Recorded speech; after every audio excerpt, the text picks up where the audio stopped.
আসসালামু আলাইকুম রহমতুল্লাহি বারাকাতুহু। প্রিয় ভাই বোন ও বন্ধুরা, আশা করি সবাই ভালো আছেন।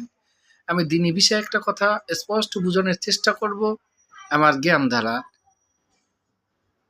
নফস প্রতিটা সময় প্রতিটা মুহূর্তে আমাদেরকে খেয়াল রাখতে হবে যে আমার নফস না আমাকে কন্ট্রোল করে, আমি আমার নফসকে কন্ট্রোল করব, আমার নফস না আমাকে নিয়ন্ত্রণ করে। কারণ আমি আল্লাহ সুবহানাহু ওয়া তাআলার গোলাম। আর নফস আমাকে নিয়ন্ত্রণ করার মানে হচ্ছে আমি নফসের গোলাম হয়ে গেলাম। তাই এই নফস কখনো যে আমাকে নিয়ন্ত্রণ করতে না পারে সেজন্য আমাকে সজাগ থাকতে হবে, আল্লাহর হুকুম হাকাম মেনে চলতে হবে। তাই আল্লাহর গোলাম যদি হই তাহলে আল্লাহ সুবহানাহু ওয়া তাআলা আমাকে যেই দিক নির্দেশনা দিচ্ছে সেই দিক নির্দেশনা পথ দিয়ে আমি চলবো।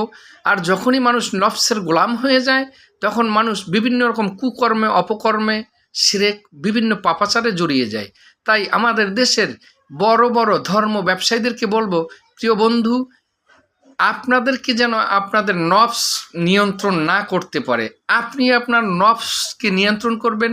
বড় বড় আমাদের ধর্ম ব্যবসায়ী, আমাদের পীরদেরকে বলবো, আপনাদেরকে যেন আপনার নফস কন্ট্রোল না করে, নফসকে আপনি কন্ট্রোল করবেন। আপনার ভক্ত মুরিদানকেও সেই কথাটা স্পষ্টভাবে বোঝানোর চেষ্টা করবেন যেন আপনার তার নফস যেন তাকে নিয়ন্ত্রণ না করে, তিনি তার নফসকে নিয়ন্ত্রণ করবে। কারণ তার গোলাম হবে তার নফস, কিন্তু তিনি তার নফসের গোলাম নয়, তিনি তার আল্লাহর গোলাম, তার নফস হবে তার গোলাম।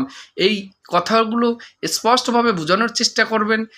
এটার মানে এটাই না যে আপনি আপনার মুরিদদেরকে বলবেন আসো পায়ে বাবা বলে বুড়িয়ে পড়ো, এটার মানে এটা নয়, এটা একটা শিরক। অনেকেই এইভাবে করে আসতেছেন। ধর্ম ব্যবসা তিনি ঘিরে রেখেছেন। আল্লাহ সুবহানাহু ওয়া তাআলা কোরআনে এক আয়াতে বলেছেন যে কিছু সংখ্যক মানুষকে এক বেষ্টনী দ্বারা ঘিরে রাখা হয়েছে, তারা কখনোই আলোর পথে আসবে না। সেখানে বিচার বিশ্লেষণ করলে যেটা দেখা যাচ্ছে সেটা হচ্ছে গিয়া বিভিন্ন ওই যে বাবার দরবারে বাবার পায়ের উপরে উবুড়েই যে পড়ে আছে সেই কথাগুলো, উবুড়েই পড়ার মানে কি সেজদায় পড়ার মতোই সেইভাবে বাবার পায়ে পড়ে আছে, বাবায় সাফায়াত করবে, বাবায় জান্নাতে নিয়ে যাবে।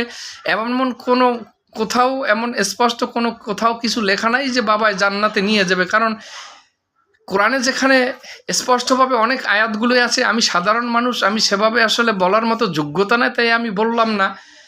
চেষ্টা করব আগামীতে আরও ভালোভাবে বলার, বোঝানোর। তাই আমার কথা ভুল ত্রুটি সবাই ক্ষমার দৃষ্টিতে দেখবেন।